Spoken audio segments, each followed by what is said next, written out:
அதோட துரோகம் துரோகம் சொல்றார். துரோகம் யார் செஞ்சது? மீனவர்களுக்கு துரோகம் செஞ்சது திரு கருணாநிதி அவர்கள். கச்சத்தீவை தாரை வார்த்தது மத்தியில் காங்கிரஸ் ஆட்சி. அப்ப திமுக ஆட்சிக்கு இருக்குது. 2 பேர் சேர்ந்துதான் மீனவர்களுக்கு துரோகம் செய்தது திமுக திரு கருணாநிதி அவர்கள். காவிரி நதிநீர் பிரச்சனை, இந்த பகுதி அந்த தண்ணீர் பாயுது, அதுக்கு துரோகம் விளைவித்தது திரு கருணாநிதி. முல்லை பெரியார் அந்த பிரச்சனைக்கு துரோகம் விளைவித்தார் திரு கருணாநிதி அவர்கள். தொப்புள் கொடி உறவு இலங்கை தமிழருக்கு மிகப்பெரிய துரோகம் செஞ்சது திரு கருணாநிதி ஆட்சியில்.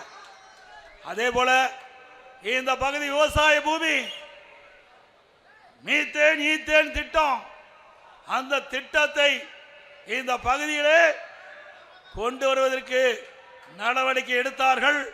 அதை தடுத்து நிறுத்தியது அண்ணா திமுக அரசாங்கம். அந்த மீத்தேன் ஈத்தேன் திட்டத்திற்கு புரிந்துணர்வு ஒப்பந்தம் போட்டது திரு ஸ்டாலின் முன்னிலையிலே. விவசாயிகளுக்கு விரோதமாக செயல்பட்டவர் திரு ஸ்டாலின். அதுபோல நீட்டுக்கு கையெழுத்து போட்டது மாணவர் செய்த துரோகம்.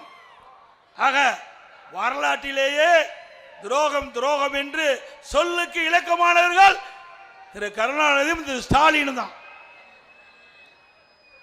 எங்களை பற்றி பேசுவதற்கு ஸ்டாலின் அவர்களே உங்களுக்கு எந்த தகுதியும் கிடையாது, அருகதையும் இல்லை.